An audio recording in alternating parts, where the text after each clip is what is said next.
అన్నట్టుగా చాలా అద్భుతంగా అయిపోయింది. స్వామివారి అమూల్యమైనటువంటి సందేశాన్ని మనందరికి ఇచ్చినందుకు మనం ఎంతో ఒక్క నిమిషం స్వామి ఇంతవరకు చక్కగా చాలా ఇక్కడ మనము వర్షం పడి వెలిసినట్టుగా అయిపోయింది. అంత చక్కటి అద్భుతమైనటువంటి మనకు మంచి మాటలు చెప్పారు రామ్ సింగ్ డాక్టర్ గారు.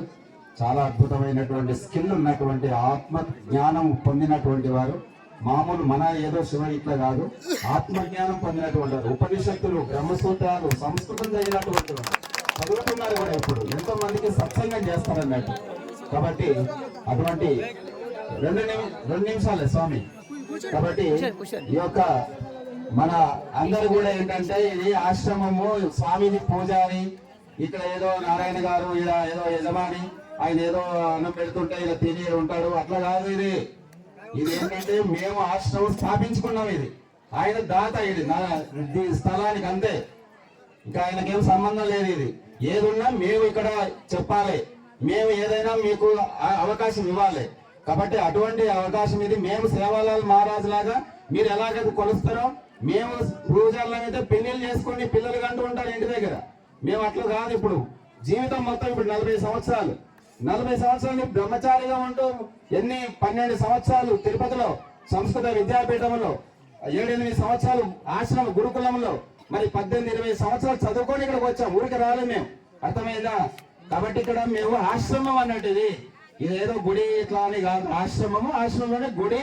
ఇక్కడ 8-15 సంవత్సరాలుగా సంతానం లేకుండా పోతే, వివాహం కాకుండా పోతే, ఆరోగ్యం లేకుండా పోతే, ఎన్నో రకాలైనటువంటి ఇబ్బందులు ఉన్నటువంటి వాళ్ళు ఇక్కడికి వచ్చి ముడుపు కట్టుకొని చండీ హోమం మనం అమావాస్యలో చేస్తాం. అట్లాంటి వాళ్ళందరూ కూడా ప్రత్యేక సాక్షులు ఎంతో మంది.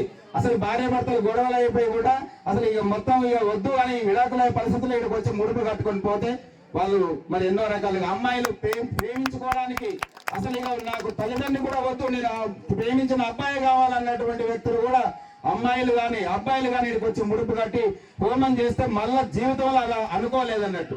అటువంటి క్షేత్రం ఇది, అమ్మవారి క్షేత్రము. మరి మనకు అక్కడ తులజాభవాని క్షేత్రం నుండే ఒక మహారాజు వచ్చి ఇక్కడ యంత్ర స్థాపన చేసి మరి ఆ హోమం చేసి ఒక గుడిసె ఉండింది. ఎన్నో రోజులు మీకు కూడా తెలుసు, రాలేదు చూసిన వాళ్ళకి. మరి ఆ గుడిసెతో ప్రారంభమై ఈ రోజు ఇన్ని వసతులు అయినాయి అంటే మరి ఇది మనం అమ్మవారి చేసేటువంటి భక్తి, ఆ శ్రద్ధ, నిష్ఠ అన్నట్టు. ఆ నిష్టనే మేము చేస్తాం. ఇక్కడ ఏదో సంసారం పిల్లల్లాగా మేము సంసారం మా భార్య పిల్లల కోసం కాదు. కాబట్టి అటువంటి చక్కటి ఆశ్రమం ఇది. మీరు మరి ఇక్కడ ఏమైనా లోటుపాట్లు ఉంటే, ఎందుకంటే మా వసతి కోసం మనం చేసుకున్నాం. ఇప్పుడు శివస్వాములకు ఏమైనా లోటుపాట్లు ఏమైనా ఉంటే, నెక్స్ట్ టైం ఏదైనా మాకు ఏదైనా ఇంకా ఏదైనా అవకాశం ఉంటే ఇంకా అద్భుతంగా కూడా మేము ఏర్పాటు చేయడానికి అవకాశం చేస్తాము. మరి చక్కటి శివస్వాములు ఈ 40 రోజులు దీక్ష చేశారు. మరి వీటందరికీ కూడా అమ్మవారు, మరి సేవాలాల్ మహారాజు, మేము కూడా నమ్ముతాం. మేము సేవాలాల్ మహారాజు విగ్రహాలు ఎన్నో చోట్ల, అమ్మవారు దుర్గా అమ్మవారు, ఆంజనేయ స్వామి విగ్రహాలు తాండాల్లో ఎన్ని తాండాల్లో ప్రతిష్ఠ చేసి వచ్చాను నేను, అర్థమైందా? కాబట్టి మన తాండ గొప్పగా అవ్వాలి, మన తాండ డెవలప్మెంట్ కావాలి, మన వాళ్ళందరూ కూడా మంచి భక్తులుగా ఉండాలని మన కోరిక ఉంటది. ఏదో మన వెనకాల పిల్లలు సంసారం ఏమి ఉండదు. అయ్యా మైక్ ఆపేస్తున్నారు.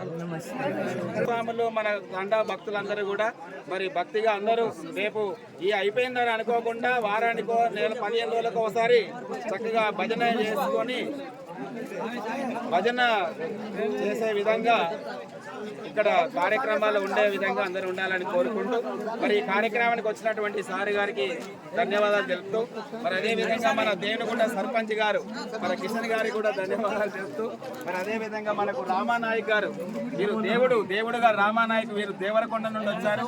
బజరంగ దళంలో ఒక పెద్ద స్థాయిలో ఉన్నటువంటి వారు, మరి వారికి కూడా ధన్యవాదాలు తెలుపుతూ మరి హరి ఓం